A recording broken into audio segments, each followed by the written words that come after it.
Mobile SIM card इस्तेमाल करने वाले करोड़ों ग्राहकों के लिए आज यानी कि 24 अगस्त 2026 से एक अहम बदलाव लागू हो गया है। सरकार ने मोबाइल कनेक्शनों की तय सीमा और उसकी निगरानी से जुड़े नियमों को सख्ती से लागू करना शुरू कर दिया है।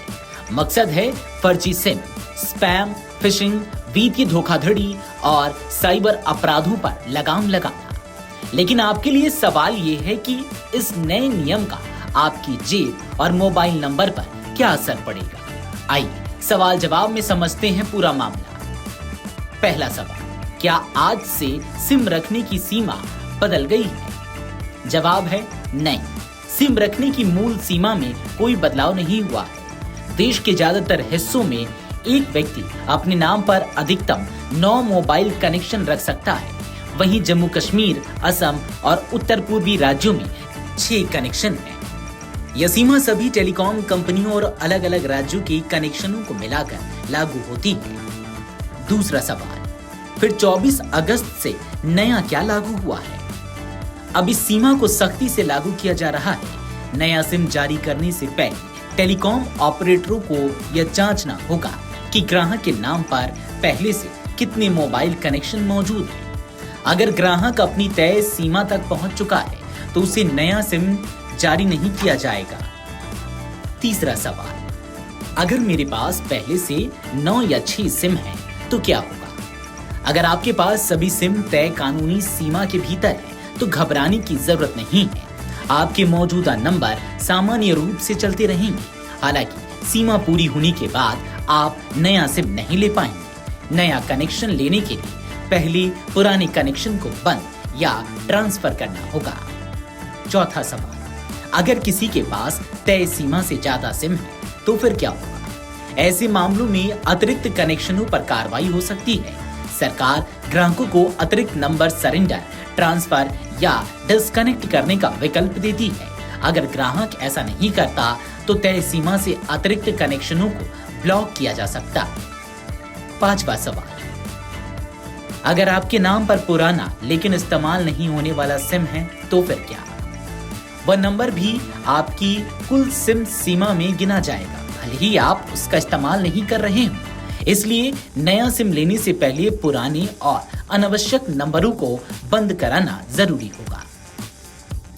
छठा सवाल, सरकार को कैसे पता चलेगा कि आपके नाम पर कितने सिम हैं? इसके लिए दूरसंचार विभाग ने डिजिटल इंटेलिजेंस प्लेटफॉर्म यानी कि DIP तैयार किया है। टेलीकॉम कंपनियां अपने ग्राहकों के सक्रिय मोबाइल कनेक्शनों का डेटा इस केंद्रीय प्लेटफॉर्म पर साझा करती हैं। इससे अलग अलग कंपनियों या राज्यों में लिए गए कनेक्शनों की भी जानकारी क्रॉस चेक की जा सकेगी। सातवां सवाल, क्या अब फर्जी नाम पर सिम लेना भी मुश्किल होगा?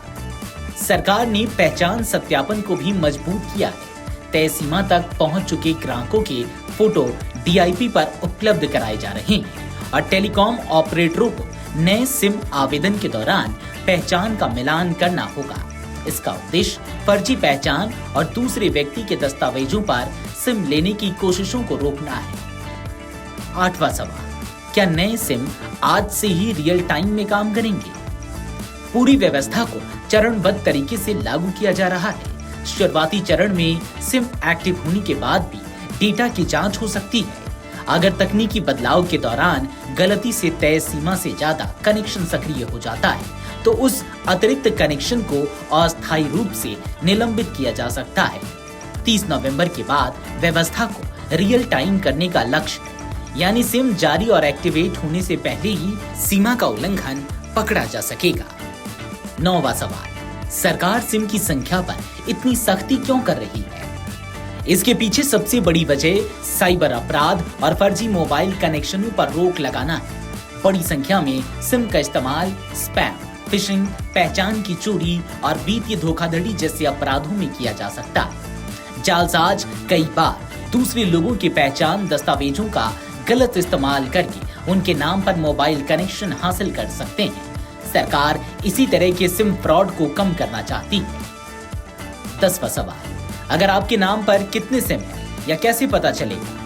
आप संचार साथी पोर्टल या फिर मोबाइल ऐप के जरिए अपने नाम पर दर्ज मोबाइल कनेक्शनों की जानकारी देख सकते हैं। वहां no mobile connections in your name विकल्प के जरिए आप अपने नाम से जुड़े नंबरों की जांच कर सकते हैं। अगर कोई नंबर ऐसा दिखाई देता है जिसे आपने नहीं लिया है या जिसकी अब जरूरत नहीं है, तो उसे रिपोर्ट करके ब्लॉक कराने की प्रक्रिया शुरू की जा सकती है। 11वां सवाल, नया सिम खरीदते समय अब क्या करना होगा?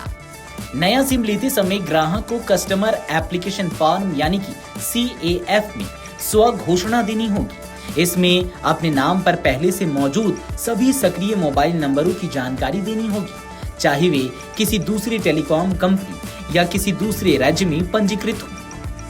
12वां सवाल, आखिर नया सिम लेने से पहले ग्राहक क्या जरूर जांच ले? सबसे पहले अपने नाम पर मौजूद सभी मोबाइल कनेक्शनों की जानकारी जांच लें जो नंबर इस्तेमाल में नहीं है या जिन्हें आपने कभी नहीं लिया, उन्हें रिपोर्ट करें। इसके बाद यह सुनिश्चित करें कि नया सिम जोड़ने पर कुल कनेक्शन 9 की सामान्य सीमा या संबंधित क्षेत्रों में 6 की सीमा के भीतर है। यानी नए नियमों का सीधा संदेश है, अपने नाम पर कितने सिम हैं, इसकी जानकारी अब सिर्फ टेलीकॉम कंपनियों की ही नहीं बल्कि आपकी जिम्मेदारी भी होगी। सरकार का दावा है कि मजबूत निगरानी और केंद्रीय डेटा व्यवस्था से फर्जी सिम और साइबर अपराधों पर लगाम लगाने में मदद मिलेगी।